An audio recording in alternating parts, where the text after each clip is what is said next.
ያው ከአንዱ መውጣት እንዳቃተን የምታየው በክርስቶስ ነን እኮ ግን ያኛው ጭንቅላት ነው የሚያስበው እንደሚያቅተን የምታውቀው እኮ ማን ኦፍ ጋድ በልብኝ ይላል አይሰራምና ማን ኦፍ ጋድ ቀጥል እስኪ አንተም የሙከራ ስርጭት አለ የሆነ ድንገት አንዱ ይሰብሮ ይሆናል እና ይጠቅስላል ከእንትና የተረፈውን እንትና ብሎ እሺ ከኢየሱስ የተረፈውን አሳየኝ ከኢየሱስ የተረፈውን አሳየኝ አንተ ጋር የመጣ የሆነ አገልጋይ የሚሰብረው የተረፈ ካለ እስኪ አሳየኝ ሄሎ ያስቀረው አንዳች የለም ሁሉን ገፎኮ በመስቀል ደርቆ ከመንገድ አስወግዶ በግርማው ዙፋን ቀኝ ተቀመጠ ስራው ስላለቀ የተቀመጠው ያስቀረው የለም 80% እና 20% የሚባል 99ን እኔ አንተ አንዷን አዋጣ አላለህም ፍጹም 100% ሰርቶ ጨርሶ አንተ ልጅ ነህ ብሎ ናና በቀኜ ተቀመጥ ተብለሃል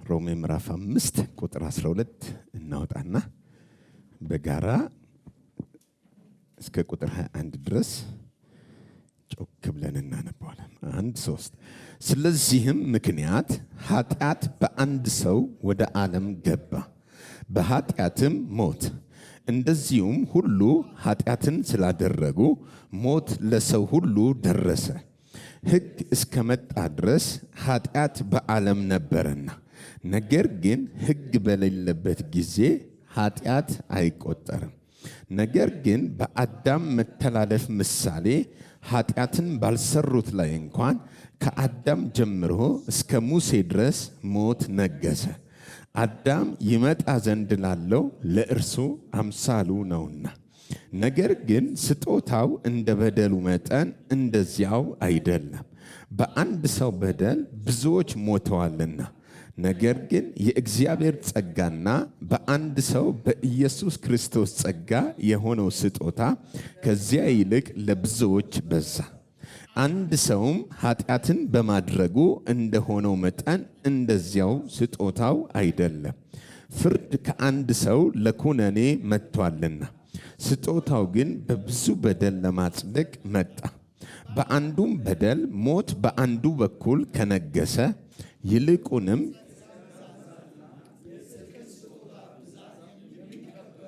በአንዱ በኢየሱስ ክርስቶስ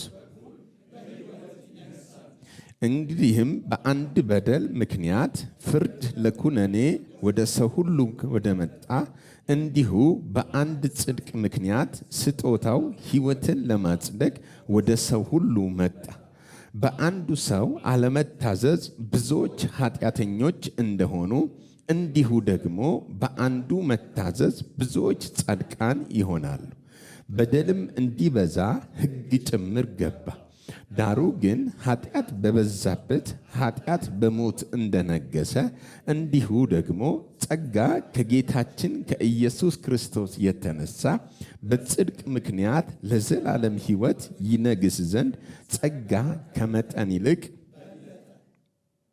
አሜን ሁለቱ አዳሞች ብዬ ባለፈው ሳምንት ይሄንን ምዕራፍ 5 ከቁጥር 12 ጀምሮ ማጥናት ጀምረናል በተለይ ምዕራፍ 5 ከቁጥር 12 በኋላ እስከ ምዕራፍ 8 መጨረሻ ድረስ ሳምንት ዕለት ሙሉ ያነበብነው የሁለቱን ሰዎች ማንነትና የኑሮ ዘይቤ በግልጽ የሚያስቀምጥ አዲስ ቻፕተር ጀምረናል አዲስ ምዕራፍ ነው የጀመርነው እስከ ምዕራፍ 5 ቁጥር 11 ድረስ እስከ ምዕራፍ 4 መጨረሻ ድረስ የመዳን መንገዱ ኢየሱስ ነው የሚጸደቀው ደግሞ በእምነት ነው ብሎ ነው ይዘጋለን ምዕራፍ 5 ቁጥር 1 ላይ በእምነት ከጸደቀን በኋላ እስከ ቁጥር 11 ድረስ ደግሞ ያመነና በእምነት የጸደቀ ሰው በእግዚአብሔር ዘንድ የዘላለም ማረጋገጫው ድነቱ የማይወሰድበት ዋስትና አለው ከእግዚአብሔር ቁጣ እንዴት እንደሚያመልጥ በልጁ ሞት እንዴት እንደታረቀ ለዚህ ማህተሙ በልባችን የፈሰሰው የእግዚአብሔር ፍቅር እንደሆነ ደግሞ ሊመጣ ያለ እግዚአብሔር ክብር እንዳለ በፊቱ በጸጋ እንደቆመን እነዚህን አውሩቶን ምዕራፍ 5 ቁጥር 12 ላይ እንግዲህ ስለዚህ ምክንያት ብሎ አሁን ከላይ ይሄ ሁሉ የሆነበትን ምክንያት አዲስ ምዕራፍ ነው የሚጀምረው ለምንድን ነው ይሄ ሁሉ የሆነው የሚለውን ምዕራፍ 5 ቁጥር 12 ጀምሮ ሁለት ሰዎችን ያነጻጽርልናል። በተለይ ምዕራፍ 5 በዋነኝነት ሁለት ሰዎችን እያነጻጸረ ነው የሚያስቀምጥልን። እነዚህ ሁለቱ ሰዎች ሁለቱ አዳሞች ናቸው። የመጀመሪያው አዳም የኤደን ገነት ላይ ተፈጥሮ የነበረውና የሁለተኛው አዳም ወይም በኋላ የመጣው ከሰማይ የሆነው ሰማያዊ የሆነው ጌታችንን ኢየሱስ ክርስቶስን ሁለቱን ያነጻጽራል። በአንዱ በደል ገባ፣ በአንዱ ደግሞ ጽድቅ ገባ። በአንዱ አለመታዘዝ፣ በአንዱ ደግሞ መታዘዝ። በአንዱ ሞት፣ በአንዱ ሕይወት። እያነጻጸረ ያለው አንዱ ነው እንጂ እኔና እናንተን እዛ ውስጥ ከቶ አይደለም ያወራን። የኔና የናንተ ዕጣ ፈንታ የተወሰነው በአንዱ ውስጥ ነው። ደግመዋለሁ። ወይ በአንዱ በአዳም ውስጥ ነን፣ ወይ በአንዱ በክርስቶስ ውስጥ ነን። የመጀመሪያው ሰው አዳም ሲፈጠር እኛ በወቅቱ አልነበርንም፣ ከሱም ጋር ህብረት አልነበረንም፣ በአካል አላገኘነውም። የዛፏን ፍሬ ቀጥፎ ሲበላም ቦታው ላይ አልተገኘንም። ጌታ ይባረክ፣ አልተገኘንም። ግን እናምነዋለን። አባታችንን አዳምን እናምነዋለን። ቀጥፎ እንደበላ ምን እንላለን? እናምናለን። ጌታ ይባርከውና ቆንጆ የኃጢአትን ዘር እንዳስተላለፈልን እናምናለን። ባለመታዘዝ የአመፅን ህይወት መኖር እንድንችል እንዳበቃን እናምነዋለን። ሃሌሉያ። ምን እንለዋለን? እናምነዋለን። የሚቸግረን በክርስቶስ ያገኘነው ውርስ ነው። ዛሬ ስለ ውርስ ትንሽ ነገር አወራለሁ። ውርስ በህይወት ዘመናችሁ ያለፋችሁበት የሌላ ሰው ሀብት ነው። እናንተ ጋር ውርሶ ነው የሚመጣው። ውርስ የሚባለው ነገር እናንተ የደከማችሁበት ውርስ አይደለም የሚባለው። የላባችሁ የወዛችሁ ዋጋ ስለሆነ ደመወዜ ነው የምትሉት። ሁልጊዜ ውርስ ወደ እናንተ መተላለፍ ካለበት ውርሱን ወራሽ መሆን የምትችሉበት ህጋዊ መብት ያስፈልጋቸዋል። የአንድ ውርስ ባለቤት ለመሆን፣ ተቀባይ ለመሆን፣ ወራሽ ለመሆን ህጋዊ መብት አንድ ሰው ያስፈልገዋል። ለምሳሌ ከመንገድ ላይ የመጣ ሰው ቤታችሁ መጥቶ እኔ እዚህ ቤት በቃ በጣም ቤታችሁ ያምራልና ደስ ብሎኛል አብሬ ወራሽ እንደሆነ አስገቡኝ ቢል ቆንጆ አድርገን እናስገባለታለን። ምክንያቱም ስለማናውቀው አይደለ? ግን ደግሞ ወላጆቻችን ወይም የቤቱ ኃላፊዎች የንብረቱ ባለቤቶች ወደው ፈቅደው ከሆነ ቦታ ላይ አንድን ሰው በህጋዊ መንገድ ከዚህ በኋላ ልጃችን እንዲሆን ፈቅደናል፣ እናሳድገው፣ እንውሰደው ብለው ቢያመጡት ግን ባለመብት ነው የሚሆነው። አሁን ባለመብት ያደረገው ህጋዊ አመጣጥን መከተሉ ነው። በህግ ዘንድ ተቀባይነት የሚኖረውን መንገድ ተከትሎ የመጣ አካል ተወላጅ ባይሆንም ቤተሰቦቹ ስለፈረሙና ህጋዊ አድርገው ስለወሰዱት እንደ ልጅ እዛ ቤት ውስጥ የመውረስ ምን አለው? መብት አለው። ግን ሁልጊዜ ውርስ የሚል ነገር ስታስቡ እናንተ የላችሁበትም። ስራው ውስጥ ሀብቱ የእናንተ አይደለም፣ የለፋችሁበት አይደለም። እኛ አካባቢ ላይ አንድ ተረት ሁሉ የሚነገረን ነገር አለና አንዳንዴ አሁን በደንብ እያደግኩኝ ስመጣ በጣም የምናደድበት የሚያበሳጨኝ ጥሩ ትርክት አለ። የኔ አያቴ አቶ አበበ ይባላሉና ልክ እንዲገባን ልክ ከደንበል ጫፍ እዚህ ግሪክ ስኩል ድረስ የሚያክል ርቀት ያለው መሬት የሳቸው ነበር። ይገርማል፣ የሳቸው ነበርና ይነግሩናል። ይሄ እኮ የአያቴ ነው ይሉኛል ማለት ነው። እኔ በቤት ኪራይ ነው ያለሁት፣ ግን የአያቴ ነው። ይገርማል። የአያቴ ነው እባላለሁ። ረጅም ነው በጣም መንደሩ እንዳለ በቃ አያቴ የመጨረሻ ባለሀብት ነው። እና ጠጅ ቤት የሚያገኘውን ሰውዬ ሲጠጡ ይሄን የመጣ ነው ከንትን ምን ታደርጋለህና እዚህ አንድ ሴት የምፈልግልሃለሁ እዚሁ ታገባለህና ግባ ብለው እኔ እሰጥሃለሁ ብለው መሬት ሲቆርሱ ሲሰጡ ሲያገባ ሰውየው ሲወልድ ከዛ ባለ ይዞታ ሲሆን መንግስት እውቅና ሰጥቶ ካርታ ሲሰጠው እኛ ኪራይ ላይ ወደቅን።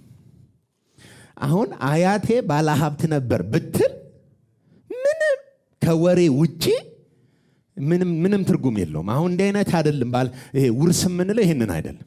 አልሰማ አንተን አባቴ እኮ አዳም ምናምን በጣም የሚገርም ጻድቅ ነበር ብትል እሱ አይደለም ያወረሰ ነገር አለ። አንተ በሌለህበት ሰርቶ ለፍቶ አጠራቅሞ ሲመጣ ይውጣቃምበት ብሎ በህጋዊ መንገድ ያስተላለፈው ውርስ አለ። ውርስ የሰራንበት አይደለም፣ ስለኛ ሌላው ሰርቶ ያስተላለፈው ነው። አሁን ሁላችን ኃጢአተኛ የተባልነው ኃጢአትን ስላደረግን አይደለም፣ ኃጢአትን ስለወረስን እንጂ። ስሙ ይባረክ። አንዳንድ ሰው አሁን እኔ ድሮም ጨዋ ነኝ፣ በጣም አሪፍ ነኝ፣ እግዚአብሔርን እፈራለሁኝ፣ ብዙ ኃጢአት አላደረግኩም ብሎ ያስባል። ኃጢአትን አለማድረግ አያጸድቅም። እደግመዋል። ኃጢአትን አለማድረግ አይደለም ጻድቅ የሚያደርገን። ምክንያቱም የመጣንበት የዘር ግንዱ ያወረሰን ነገር ስላለ። ሁሉም ሰው እዚህ ምድር ላይ የተገኘው የሰውን ወገን ከአንድ ፈጠረ ብሎናል። መነሻው ምንጩ አንዱ ነው፣ አዳም። አዳም ደግሞ ወልዶ ከመባዛቱ በፊት ነው የሞተው። ኃጢአትን ያደረገው ከእግዚአብሔር ጋር ህብረትን ያቋረጠው ከመውለዱ በፊት ነው። ከዛ ማለት አንድ ልጅ ወልዶ ኃጢአትን አድርጎ ቢሆን ኖሮ የኃጢአትን ዘር ያልተካፈለ ኮራፕት ያልሆነ ዘር ይቀር ነበር። ስለዚህ አዳም እንኳን ቢሞት ወይ የሌላ ዘር የተወለዱትን ሰዎች መከተል እንችል ነበር። ግን አንድም ሰው ወደዚህ ምድር ከማምጣቱ በፊት ነው የሞተው።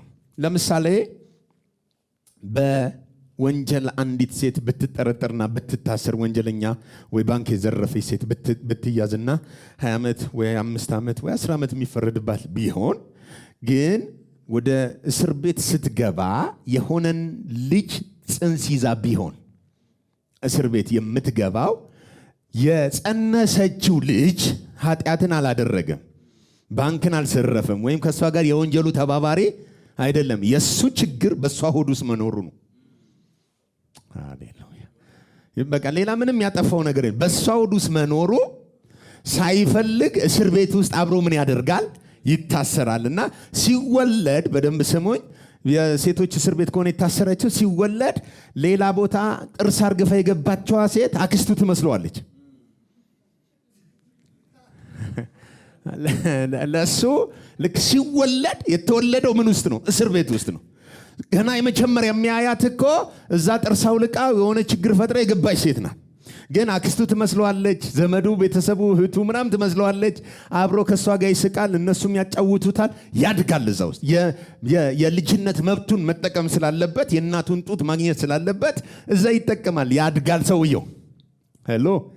ግን እዛ ውስጥ ሲያድግ ወንጀለኛ መቅጫ እስር ቤት ውስጥ እንደተወለደ አያውቅም። ይሄ ነው የኛ ችግር። የመጀመሪያው ሰው አዳም ገና በወገቡ እንዳያዘን ቀጥፎ ከዛፉ ፍሬ በላና ኃጢአት የሚባል እስር ቤት ውስጥ ነው የወለደን። አሁን ለኛ መስረቅ አጎታችን ነው፣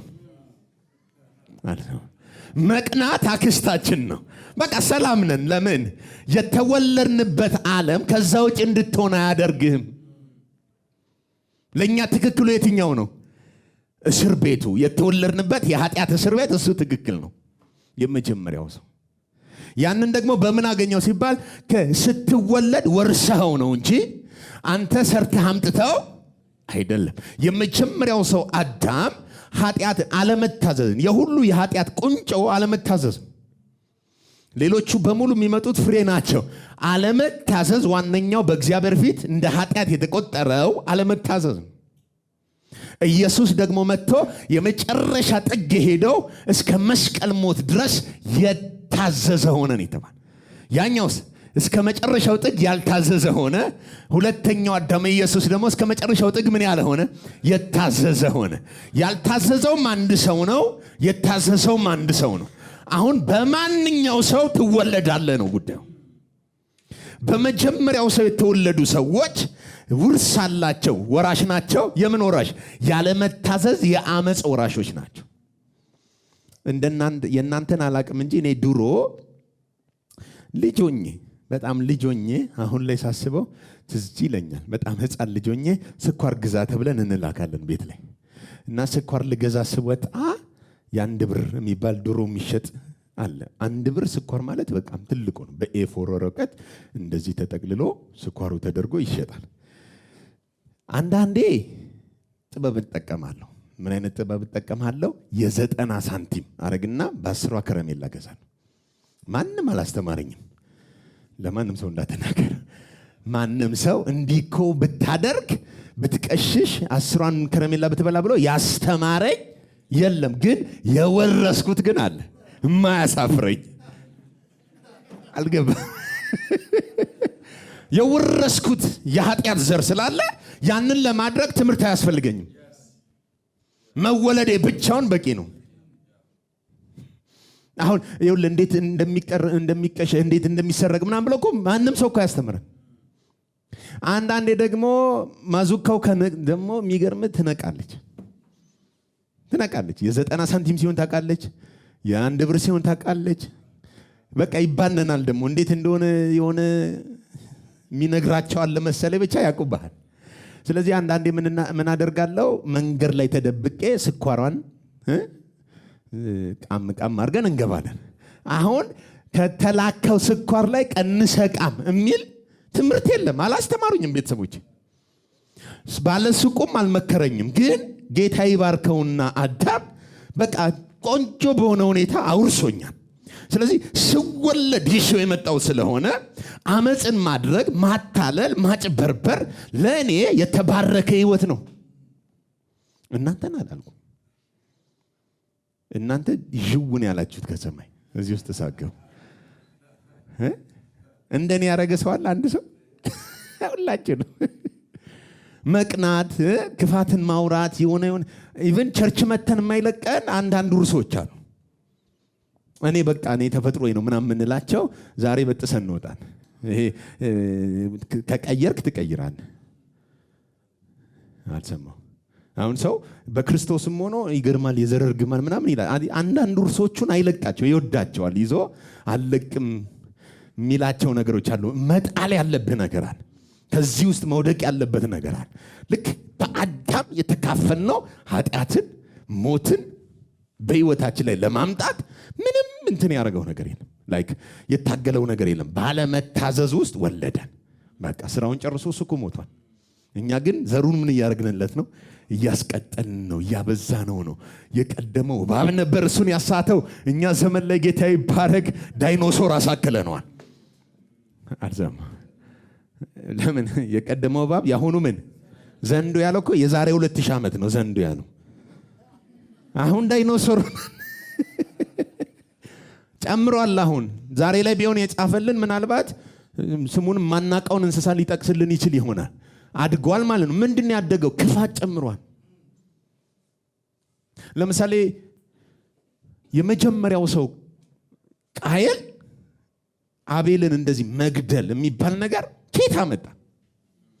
ማነገረው? እኛ አሁን ለምሳሌ የሚቢሲ አክሽን ምናምን ፊልም አይተናል። የማፊያ ፊልም እናውቃለን። አስወግደው የሚል ምናምን ጥቅሶች ሰምተናል። የሆኑ ማፊያዎች ሲያወሩ ሰምተናል። መገዳደል እናውቃለን። ጦርነት፣ የጦር ወሬ እየሰማን ነው። እንትና ሊያጠቃ አዋጅ ኒውክሌሩን ተኩሰዋለሁ አለ፣ እንትን ማዕቀብ ጣለ ምናምን። ይሄ አሁን ለኛ ምንም እንደውም ሰልችቶን ትተነዋል። ማለት ለምደነው ቀሎብን ሌላ ውስጥ ገብተናል። እንትናን ገደለ አልፈናል። አሁን ከዛ ወተናል እኮ። አሁን ይሄ ነው ወደ ዳይኖሰር ስታድግ።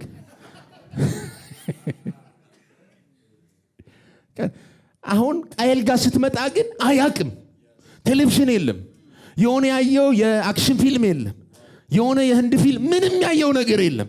ግን ዘር አለ። አንተ እንዴት አድርጎ መግደል እንዳለበት ኢቭን እግዚአብሔር እየነገረው ኃጢአት በደጅ ታደባለች ሳትወድቅ ሳትነግስብህ ምን በልባት ንገስባት እያለው ግን የወረሰው አለመታዘዝ ዘር ስለሆነ ውርስ ስለሆነ ሳይታገል ያገኘው ስለሆነ ሻካቲካስ በቃ በቀላሉ ነው ወንድሙን የገደለ። እና የታለ ወንድም ሲባል እንኳን ጠባቂው ነኝ እንደ ይላል። አይኔን ግንባር ያርገው ክህደት ከየት የመጣ ነው? ክህደት ከአባቱ የዛፋን ፍሬ ሲበላ እንዴ እሷ ነች ብሎ የካደማን ነው። አየህ ለካ አንዳንድ ውርሶች ታግለህ አይደለም ያመጣሃቸው። ኢቭን አልጾምክባቸውም፣ አልጸለይክባቸውም፣ ወደ አንተ እንዲመጡም ምንም ያድቧጣው ነገር የለም። ሃሎ የሆነ ሰው ምቀኛ ለመሆን የጸለያለ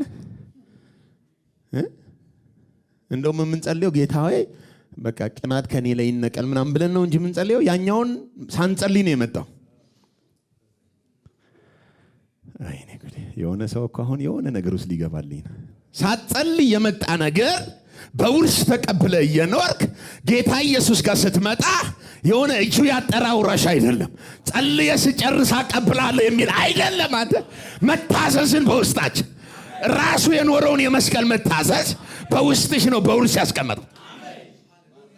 ጩና ወርሻለሁ በለስ አየ ከአንዱ አዳም በህጋዊ መንገድ ወደ አንዱ ኢየሱስ ገብታ በአንዱ አለመታዘዝ ነው ያለው፣ በኢየሱስ ግን መታዘዝ ነው ያለው። አንተ የመታዘዝ ልጅ ነህ። ሃሌሉያ! ጩና የመታዘዝ ልጅ ነኝ በለስ። እኔ ያለሁት በኢየሱስ ነው በለስ። ዘር ቀይር ያለው በለስ፣ ህይወት ቀይር ያለው በለስ፣ ዓለም ቀይር ያለው በለስ። በጣም ትልቅ ድልድይ አለ በመጀመሪያው ሰውና አሁን በገባበት በአዲሱ ሰው በክርስቶስ ታላቅ ድልድይ አለ። አንደኛው ወደ አንደኛው መቀራረብ አይችልም። አንደኛው ወደ አንደኛው ተላልፎ መገናኘት አይችልም። ሞትና ህይወት ነው ያለው። ቀይር ያለው በለኝ። አሁን እኛ መቀበል ያቃተን የገባንበትን ነው እንጂ አሮጌው ሰው ኢሹ አይደለም። የመጀመሪያው ውርስ እሱ ጥያቄ አይደለም። ያቃተን አዲሱን መውረሳችንን አናምነውም። ለምን? አዲሱን የምናየው ባሮጌው ጭንቅላት ነው። አልሰማ ባሮጌው ሰው ጭንቅላት አዲሱን እናየዋለን። ከዛ ቸርች መተናል፣ በክርስቶስ እናምናለን፣ ሃሌሉያ እንላለን። ግን የመጀመሪያው ሰው ነው የሚያስበውና እንትን እርግማን አለብኝ ይላል። የክርስቶስ አምሮስ እርግማን አለብኝ ቆይ ሲያንዴ ላስጭንና ላስብር ይላል። አይልም። አንተ ከእርግማን በላይ ከሁሉ በላይ ታላቅነት ከስልጣናት ከጌትነት በላይ ተቀመጠ አይምሮ አለ። አንተ የአዲሱ ሰው አስተሳሰብ አለ። እዛ የተቀመጠው ኢየሱስ ጌታዊ ባርክ ዛሬ ባርከኛ አይልም። ተባርኮ የተቀመጠ ነው። አሁን የሚቸግረን ያኛውን እንዴት አድርገን እንቀበለው? በዚህኛው ጭንቅላት ስለምንኖር ጩና ወራሽ ነበር። አሁን በክርስቶስ ያለውን ወደ አንተ አካል ለማልበስ ካንተ የሚፈልገው እግዚአብሔር አንዳች ነገር የለም። ደግሞዋል ብዙ ጊዜ ከአዳም ላገኘነው ያዋጣ ነው ከሌለ ከክርስቶስ የምናገኘው ላይ የምናዋጣው ነገር የለም። በደግሞዋል አሮጌውን ሰው ለማስወገድ እንኳን አላዋጣንም። ያስወገደልን ሌላ ነው። ስለዚህ የኔና አንተ ስራ ማስወገድም አይደለም፣ ባስወገደው ነው። አሜን። በአንዱ በኢየሱስ ስትሆን እሱ አስወጋጅ ነው። እሱ ኃጢአትን የገፈፈ ነው። እሱ በሽታን ያስወገደ ነው። እሱ ከሁሉ በላይ ከፍ ያለ ነው። በቃ መገገም ያው አእምሮ ጨልሏል እስክትበል ድረስ መገገም የሚባል ነው። ምን ትገግማለህ? በክርስቶስ ነው። አንዳንዱ የወል እንደመሰለ መንፈሳዊ ዓለም ትግል ነው ምናምን ሲል አይደለም፣ ግግም አይደለም። የትኛው ኢየሱስ ነው? መንፈሳዊ ዓለም በጣም ትግል ነው የሚለው እንትኑ ውጊያ ነው፣ ሰልፍ ነው አይልም። ሰልፍ እኔ እናንተ ውስጥ ነው ያለው። መዋጋት የሚያምነው አሮጌው ሰው ነው። አዲሱ ሰው እረፍ፣ አትዋጋ፣ ጨርሼዋለሁ። ከማንም ጋር ትጣላ፣ ተቀመጥ፣ ያንተ ጉዳይ ነው ሰርቼዋለሁ። እስኪ ባንዱ በል አርሰማው በስንቱ አልገባኝም። በስንቱ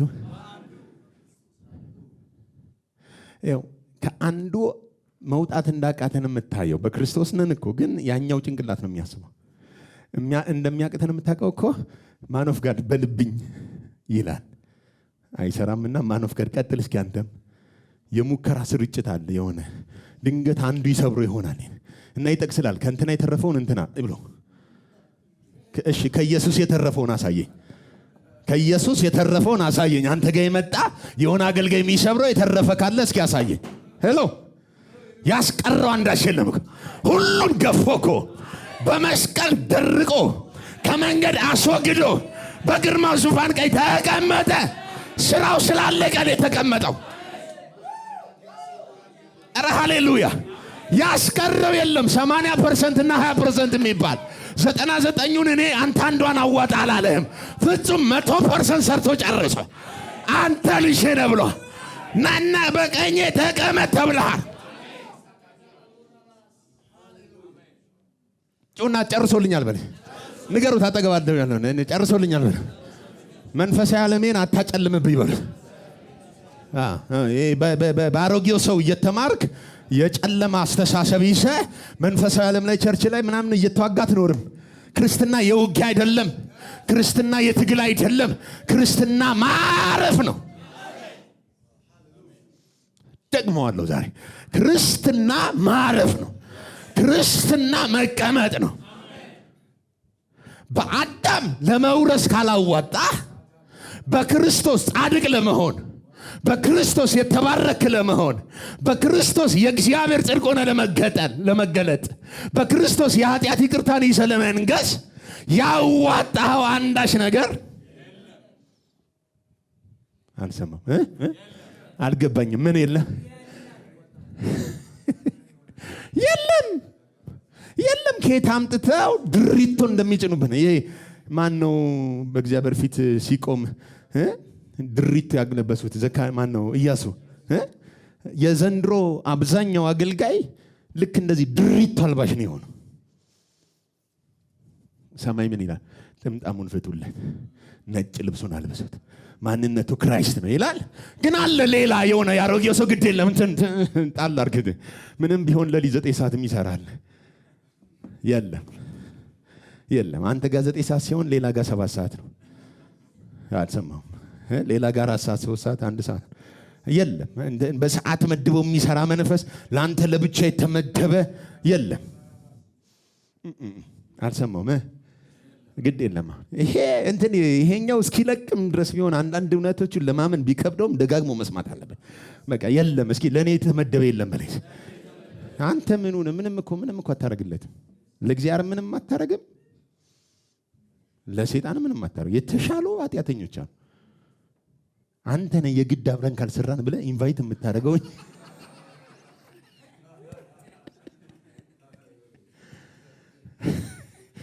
አልሰማም።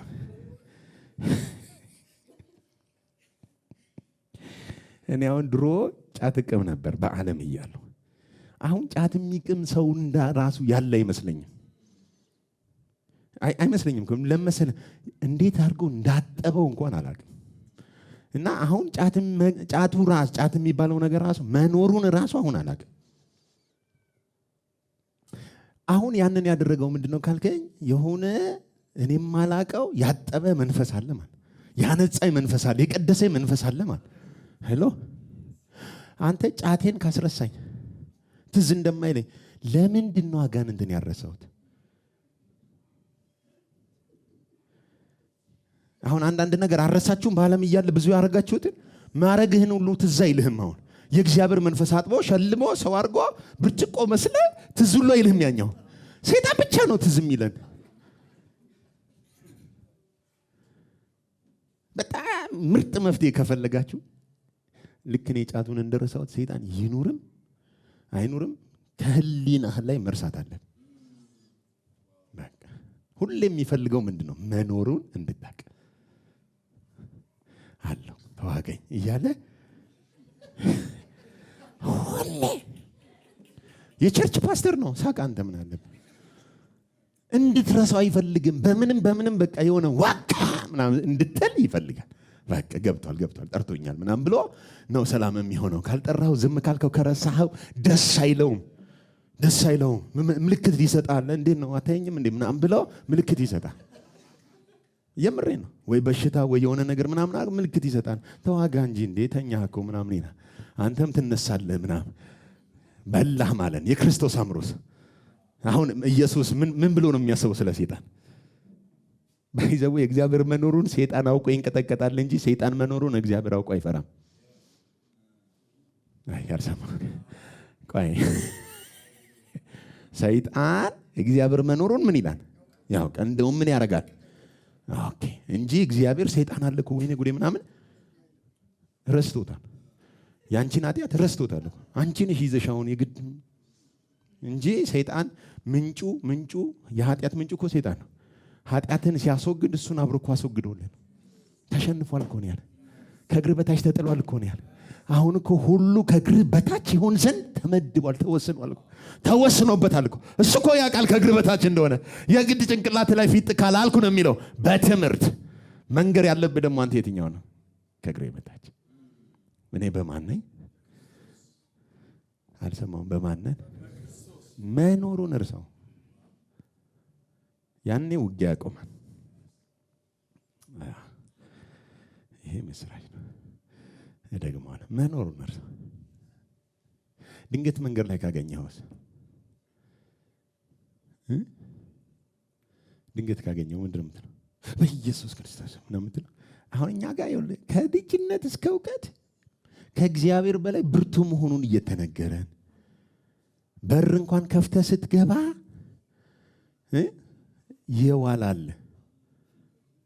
የዋለ የሚጠብቅህ አለ ቤቱ ላይ ባዶ ቤት ቁጭ ብሎ እና ዌልካም ብሎ በጥፊ እንዳይልህ አማትበህ ነው የምትገባው ምናምን ይሄ። ስለዚህ ቸርች መጥተህ የዋለው ትዝ ይላል። ቤት ስትገባ ከቸርች ሄዶ እኮ ነው አንዳንዱ በሩን ሲከፍት በኢየሱስ ክርስቶስ ብሎ እንትኑን የቀየረው እንጂ ከዚህኛው ወስዶ በኢየሱስ ስም አለ እንጂ አልለቀቀውም። ስፒሪቱ እርሳው በሉት። አጠቃ አይዞህ አትፍራ፣ እርሳው በሉት። የእናንተ ውጊያ በእኔ ላይ ይሁን። አይዟችሁ በእኔ ላይ ይሁን። እናንተን የሚዋጋው ወደ እኔ ይምጣ። አሁን ወደ እኔ ይምጣ ምናምን ስል ብርቱ ሆኜ ነው አይደለም። አይ ነው የት እንዳለው አውቃለሁ። ዓለሜን አውቀዋለሁ። የገባሁበትን ሰውዬ አውቀዋለሁ። እኔን እንዲህ መንካት አይችል። ለምን? ያለሁት በአንዱ በኢየሱስ ስለሆንኩ። እደግመዋለሁ። በማን? በቃ እስኪ ሰላም ነው ይበሉኝ። ኢየሱስ ስሙ ይባላል። ምንድነው ሰላም ያደረገ? እኔ አይደለሁም። የሰላሙ ንጉሥ። የማን ንጉሥ? አልሰማም። የማን ንጉሥ? ስሙት። ቁጥር 16 ላይ ምዕራፍ 5 ቁጥር 16 ላይ አንድ ሰውም ኃጢአትን በማድረጉ እንደሆነው መጠን አንድ ሰው ኃጢአትን በማድረጉ እንደሆነው መጠን እንደዚያው ስጦታው አይደለም። አሁን በደምብ ስጦታውና የመጀመሪያው አንድ ሰው ኃጢአት እንደማድረጉ አይደለም። ስጦታው ከዛ ምን ይላል? ይበልጣል ወይም ይለያል። ፍርድ ከአንድ ሰው ለኩነኔ መጥቷል። ስጦታው ግን በብዙ በደል ምን ለማድረግ? ለማጽደቅ መጥቷል። ኩነኔ በአንድ ሰው ነው የመጣው። ስጦታው ግን ብዙ በደል እንኳን ኖሮ ለማጽደቅ ነው የመጣው። ስጦታው ሲመጣ አጽዳቂ ነው። በደል ግን በአንድ ሰው፣ ኩነኔ በአንድ ሰው። ስጦታው ግን እንደ በደላችን መጠን አይደለም። በአንዱም በኩል ሞት በአንዱ በኩል ከነገሰ። በስንት በኩል? በአንዱ በኩል ምን ከነገሰ? አሁን የነገሰው ሞት ነው። በአንዱ አለመታዘዝ ኩነኔ ኃጢአት ስለገባ በአንዱ በኩል ምን ነግሷል? ሞት ነግሷል። ስለዚህ አሁን ንጉሳችን ሞት ነው። ሞት ነው ስንል በስጋ እንደዚህ መሞት መጨረሻ ላይ በዘላለም ሕይወት መሞት አይደለም። መፍራት ራሱ ሞት ነው። ይደግመዋል። እየፈራ የሚኖር ሰው ለመጀመሪያ ጊዜ አሁን አዳም ልክ የዛፏን ፍሬ ሲበላ መፍራት ነው ውስጡ የገባው። ራቁቴን ስለሆንኩኝ ብሎ መደበቅን ያመነው፣ መሸሽን ያመነው ኩነኔ ውስጡ ስለገባ ሞት በላው ላይ ስለነገሰ ኑሮው ራሱ የፍርሃት ነው፣ የሞት ሕይወት ነው። አሁን ሞት በአንድ በኩል ከነገሰ ይልቁንም የጸጋን ብዛትና የጽድቅን ምን ስጦታ ብዛት ምን የሚል የሚቀበል። በቃ እቺ ናት ቁልፏ ለኛ። ሌላ ምንም ስራ የለህም። ስራህ ምንድን ነው? አልሰማም። ይህን መጽሐፍን ከስ እንደዚህ የሆነ እግዚአብሔር እንደዚህ እያለ ልትይዝትን እስኪ 3 ቀን ሲጨምር 7 አድርገው እስኪ ጸልይ እስኪ አንዴ 40 እያለ የሚያጓጓ አይደለም። ሙታን ሳለ ስጦታውን ሰጠ። ኢቭን አልተወለድክም እንኳን እኔ እናንተማ እንደውም አልተወለድንም። አሕዛብ ቢያንስ ጳውሎስ ሲጽፍ ሙታን ነበራችሁ ሲል ተወልደዋል አሉ ሙታን ነበሩ። እኔ እናንተ እኮ ቀድሞ በህይወትም ወደዚህ ምድር አልመጣንም ራሱ ግን ስጦታ ምን አለ ሰጠ። ያንተ ስራ ምንድነው? መቀበል። እስኪ አሁን ምን ብሏል እሱ? ተቀብሏል። ይሄ መጽሐፍ ቅዱስ ያለው ማን ጋር ነው? ይሄን መጽሐፍ የተቀበለ ሁሉ በህይወት ይነግሳል ካልኩኝ አሁን ይሄን ስጦታ ይሄን መጽሐፍ የተቀበለ ሁሉ በህይወት ይነግሳል ካልኩኝ አሁን እዚህ ቤት የሚነግሰው ስንት ሰው ነው? አንድ ሰው። ለምን ምን ይስናል? መስፈርቱ ምንድነው? መቀበል ነው። የትኛው መቀበል? እሺ ይሄንን ለሁላችሁም በነዝረውስ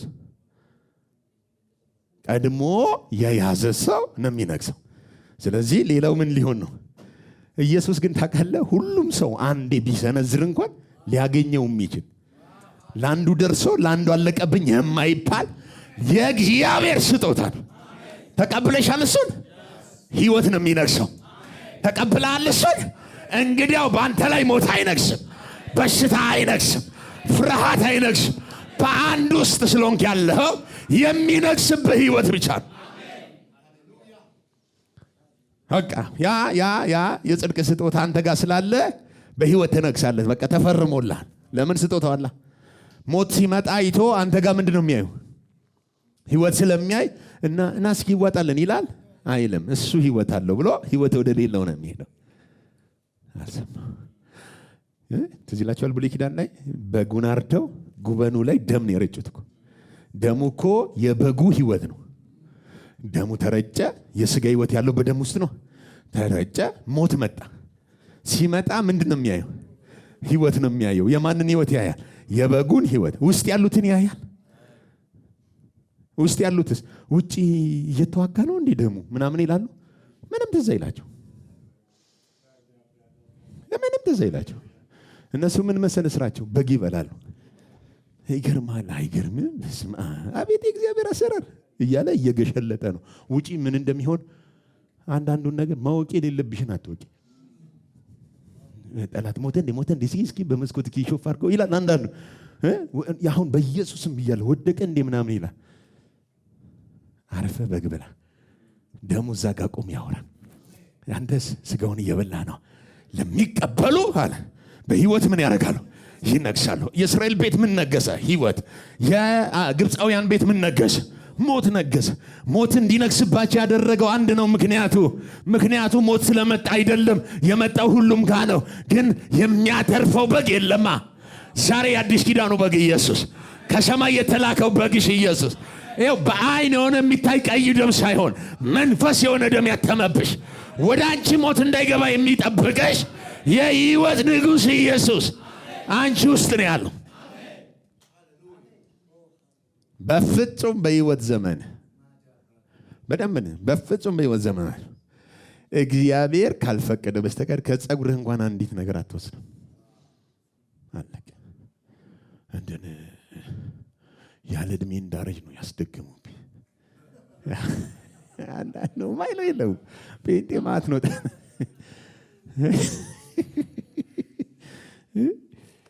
አልሰማው። እንደዚህ አይነት ወሬ ሲያወሩ የትኛው ሰውዬ ጋር ነህ ብለህ መጠየቅ አለ። ወንድሜ የትኛው ሰውዬ ጋር ነህ? እኔ የምልህ ከመስቀል በፊት እዛ ጠርቀን ያስወገድነው ጋር አልተላቀቃችሁም እንዴ? እስካሁን ትወድዳለህ? ቤተሰብ ናችሁ ማለት ነው ምናምን ብለህ ማስተማር አለብህ። አሁን የገባህበት ሰውዬ እኮ ስሙ ኢየሱስ ይባላል። ከሙታን በላይ ነው። አንተ ሰርተህ አይደለም፣ በቃ ተቀብለህ ነው። ርስት ተቀብለህ ነው። ውርስ ተቀብለህ ነው። ከየት መጣ ውርሱ? በመስቀል በደሙ አምጦ የወለደሽ፣ በእውነት ቃል አምጦ የወለደሽ ያንዱ የኢየሱስ ፍሬ ነሽ። ወራሽ ነው የመለስ ጋር ሰርተህ ነው አይደል? ህጋዊ ግን መብት አለ። ለምን? ያ ስጦታን ተወስጣለህ። ያ ስጦታ እንጂ ጋር ስላለ ያለ ሐሳብ ያለ ምንም ትግል በህይወት ምን ታደርጋለህ? ትነግሳለህ። በህይወት ምን እንላለን? አልገባኝም። ቆይ በህይወት ምን እንላለን? አልገባኝም ማለት አልገባኝም። በህይወት ምን እንላለን? መንገስ ምንድን ነው? መግዛት ነው። ስለዚህ አሁን ሟርትን ምን ታደርጋለህ እንጂ ሟርትን አታሰብርም። ጌታ ሆይ አይኖቻችንን ክፈት። የምሬን እኮ ነው። ብዙዎቻችን ለማሰበር ነው የምናስበው።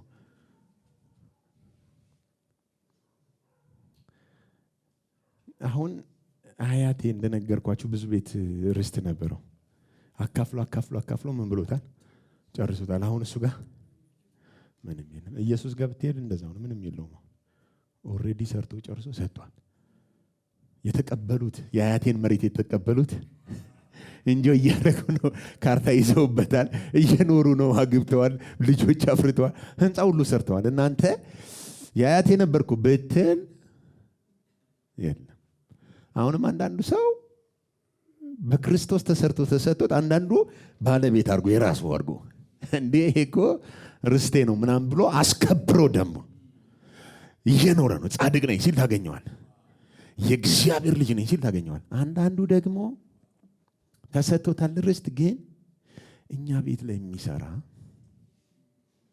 በተለይ አንዲት ልጅ ሁሌ ስለ እርግማን ሳነሳ አንዲት ልጅ አይኔ ላይ ትመጣለች። ፒያሳ እያለን ሳስተምር ጉባኤ መካከል ረብሸች፣ በኃይል ረብሸች። እንዴ ምን ሆነሽ ነው? ተረጋጊ። በፍጹም እንዴት ባፍ ሙሉ እርግማን የለብንም ትላለች። አለብን እንዴ?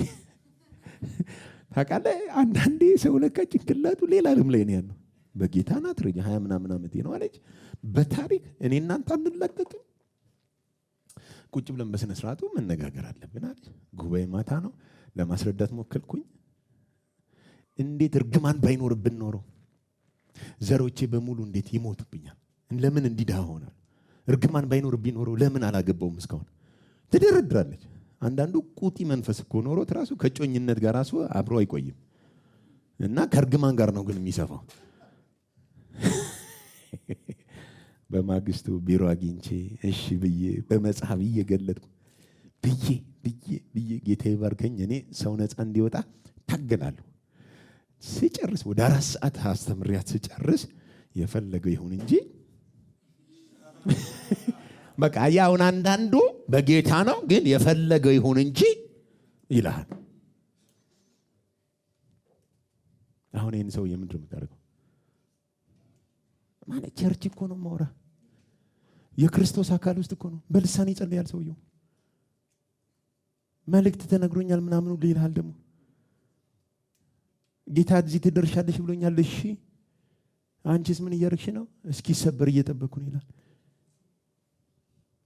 ይሄ መቀደ ድብልቅልቅ ነው እኮ የሚልብኝ እኔ። የትኛው ሰውዬ ጋር ማንን ነው የምናምን? በአዳም ከሆንክ በመጀመሪያው ሰው ከሆንክ እኮ በረከት የሚባል አታውቅም። በቃ ርስትህ እርግማን ነው። በክርስቶስ ከሆንክ ደግሞ እኮ እርግማን የሚባል አታውቅም። ርስትህ በረከት ነው። ግድ የለም ገግም በሉት። አሁን ኢዮብ የሚገርም ኢዮብ እኔ ጻድቅ ነኝ ይል ነበር። ኢዮብ የመጽሐፍ ቅዱስ የቁስላ ምናምን የምንለው እሱ ገገማ ነበር። የሚገርም እግዚአብሔር በመጣ እጁን ቢጭንብንና እኔና እሱን ቢዳኘን እኔ አንድ ኃጢአት አልሰራሁም። መንገዴ በቅቤ ይታጠብ ነበር። እንደሱ አይደለሁም። ፊት ለፊት እናገረው ነበር። እንደዚህ ገግም እስኪ እግዚአብሔር ላለህ ነገር ግግም ማለት። እኔ በአዳም አይደለሁም በክርስቶስ ሆኛ ከዛኛው ሰውዬ ተቆርጬ ምን ብያለሁ? አሁን ችግራችን በደንብ ስሙኝ። አብዛኞቻችን እናት አባቶቻችን ቤተሰብ ጋር አሁንም ነን። ልድገም። አያታችን አለ፣ አክስታችን አለ፣ አጎታችን አለ። አሁንም እንትን ውስጥ ነን። አንተ ግን ልክ በክርስቶስ ስትሆን እኮ ተቆርጠህ ወጥተህ አዲስ ቤተሰብ ውስጥ ገብታ። እናቴ የምትላት እናት አይደለች። በክርስቶስ ያለነ ሁሉ እናት፣ ቤተሰብ፣ ወንድም፣ አክስት አይደለም። እንደ ማንኛውም ሰው አብረህ ታየዋለህ። ደገምኩት። አለብኝ የምትለው አልቆረጥክም። አየህ፣ እናትና አባቱን ይተዋል። ከዛስ ከሚስቱ ጋር ምን ይላል አይልም እኮ። አንተ እኮ መተው አለብህ ከእናትና አባት ተቆርጠህ ከሙሽራው ከኢየሱስ ጋር ከባልህ ከኢየሱስ ጋር አንድ ከሆንክ እኮ ወደ አንተ መምጣት አለባቸው እንጂ ወደ እነሱ እኮ አትሄድም። ተከትሎ የእነሱ ነገር ወደ አንተ አይመጣም። ዘር ቀይራል፣ ህይወት ቀይራል፣ ቤተሰብ ቀይራል። አንዳንድ ሰው እንዴ እናትና አባትን አክብሬ የሌለ እንዴ እያለኝ ነው። እያለ ሰምቻለሁ። ኢየሱስ ራሱ ምን አለ? እናትና ወንድሞቼ ይፈልጓል ሲባል ለእኔ ወንድሞቼ እነማን ናቸው? የማንን ቃል? አሁን እዚህ ጋር እየተካፈለ ያለው ጉባኤ ውስጥ እያገለገልኩት ያለ ይሄ ነው። ቤተሰቤ እኮ ነው ያለው። አንዳንዱ ጉባኤ ውስጥ የለም፣ ከውጭ ያስጠራሃል። ከጉባኤ ሊያጎል ነው የሚጠራ። ኢየሱስ ደግሞ አይ እኔ ቤተሰቤ ጋር ነኝ፣ እናትና አባቴ እዚህ ወንድሞቼ ጋር ነኝ።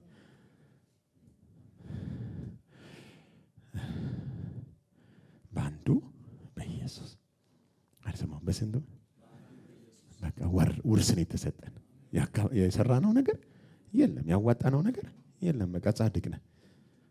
ምን ይጠበስልህ? በቃ ጻድቅ ነህ። ብትፈርጥ ብትነሳ አይቀንስም። ጻድቅ ነህ። አምሶሪ በክርስቶስ ከሆንክ ጻድቅ ነህ። ሰርተህ ነው ወርሰህ ነው።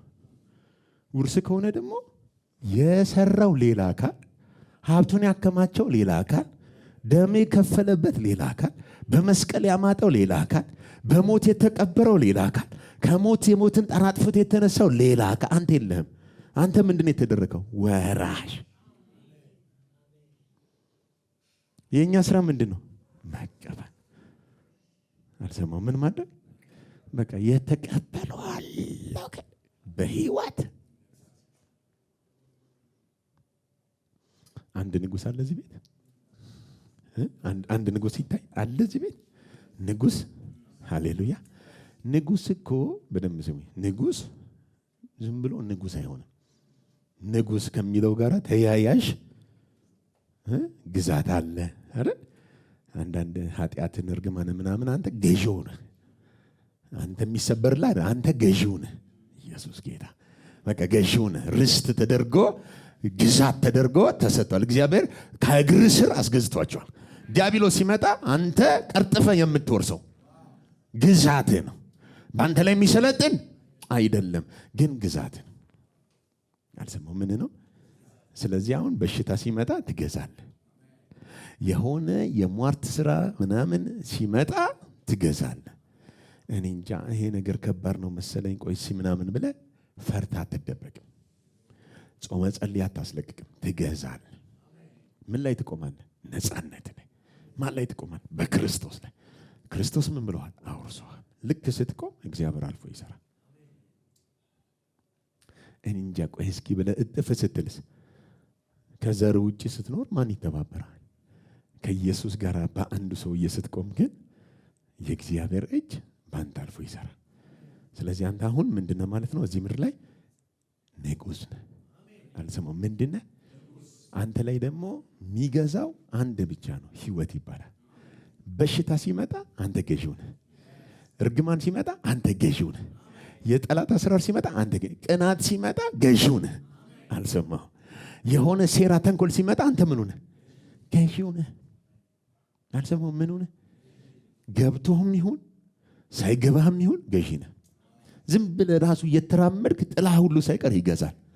ላንተ ነው አንተ ነህ ችግር ያለብህ የማታምነው እንጂ እግዚአብሔር ዓለም ላይ መንፈስ ዓለም ላይ ዝም ብለህ በአካባቢው ላይ ስታልፍ ንጉስ መጣ ይላል አለ የሚያየህ። ኧረ ንጉስ መጣ አንዴ ይለፍ ገለል በሉ የሚል ሰልፉን እንዲህ አርጎ የሚያራምዳል። እንደዚህ አንዳንዴ እግዚአብሔር ሆይ እንደው ክፍት አድርጋ አሳየን ብዬ ጸልያለሁ። ሁላችን ብናይ እኮ አንደናበርም። ጊያዝን አይታችኋል? ምንድነው ሰልፉ ብዙ ምናምን ሲል አንድ ያሳየዋል። በቃ አንዴ ሲያይ በቃ ለካ አንተን ከከበበ ጠላት በላይ ለካ የከበባቸው ብርቱ ነው። አንድ አይን ካልተከፈተ ግን ስለማይታይ አቤት ርዝመቱ ጎልያድ ቁመቱ ምናምን ነው የምትለው። ግን አይን ሲከፈት ካንተ ጋር ያለው አለቅነትን፣ ስልጣናትን፣ ጌትነትን፣ ኃይላትን ሁሉ ድል ነስቶ በግርማው ዙፋን ቀኝ የተቀመጠ ነው። ይህ ሰውዬ ደግሞ እዛ ተቀምጦ በሉቻው በርቱ፣ እኔ ተዋግቼ ነው እዚህ የደረስኩት፣ የእናንተም ነገር አይደለም ያለው። ስሙን አልሰማም። ስሙን እንካችሁ ብሎ ስሩበት፣ ኑሩበት፣ ተጠሩበት ብሎ ሰጠን። አሁን ያ ስም አንተ ውስጥ ነው ያለው። አልሰማም። ያ ስም አንቺ ውስጥ አለ። የእግዚአብሔር ስም የትም አይደለም ያለው፣ አንተ ውስጥ ነው ያለው። አንተ ራስህ ስምህ እዚህ ምድር ላይ መታወቂያ ሌላ ነው እንጂ በመንፈስ ዓለም መታወቂያ የክርስቶስ አካል ስለገባ የሰማዩ ስም ኢየሱስ የሚለው መጠሪያ ሆኗል። ስለዚህ ቅዱሳንን ያየ አጋንንት በሙሉ ይሸሻል እንጂ ቀርቦ አያስቆማቸውም። አልሰማው ምን አይላቸው? አይታችኋል? አንዳንድ አጋንንት ሲጮህ የመጀመሪያ የሚለው ምንድነው? አለቅም፣ የኔ ናት፣ አሳድጊያታለሁ፣ ገላታለሁ ምናምን ይላል። እሺ ግደል ስትለው ደግሞ አልችልም ይላል። ብትፈቅድለት እንኳን ባንተ ላይ ይሰለጥንም። ግን እኛ ብዙ ጊዜ ከሰይጣን በላይ ጠላታችን ራሳችንን በረከቴን ይዞታል፣ መንገዴ ላይ ቆሞብኛል፣ እኛ ሰፈር ላይ ትንሽ አለቃ መንፈስ አለ፣ አድባር እንጂ ነው እኛ ጋር ያለው ምናምን ብለን የምንሰጣቸው ስሞች አሉ። የሉም ይላል ጌታ። የሉም ይላል ጌታ። ሻራቸው ይላል ጌታ። አንተ ንጉሳቸው ነህ ይላል። የአካባቢው ገዢ አንቺ ነሽ፣ የሰፈሩ አለቃ አንተ ነህ። ሃሌሉያ። ምንድነው እንዲያረገ? ውርሴ ምንድነው የወረስከው? ጋሻ መሬት አይደለም የወረስኩት፣ የአብ ልጅ ራሱን ኢየሱስን ስጦታ ተደርጎ ተሰጥቶኛል። ልጁ ያለው እኔ አለኝ፣ ልጁ ያለው እኔ አለኝ፣ ልጁ ያለው አንቺ አለሽ። ልጁ ያለው ስልጣን ያንቺ ስልጣን ነው። ልጁ ያለው ህይወት ያንቺ ህይወት ነው። ልጁ ያለው ኃይል ያንቺ ኃይል ነው። ልጁ ያንቺ ብቃትሽ ነው።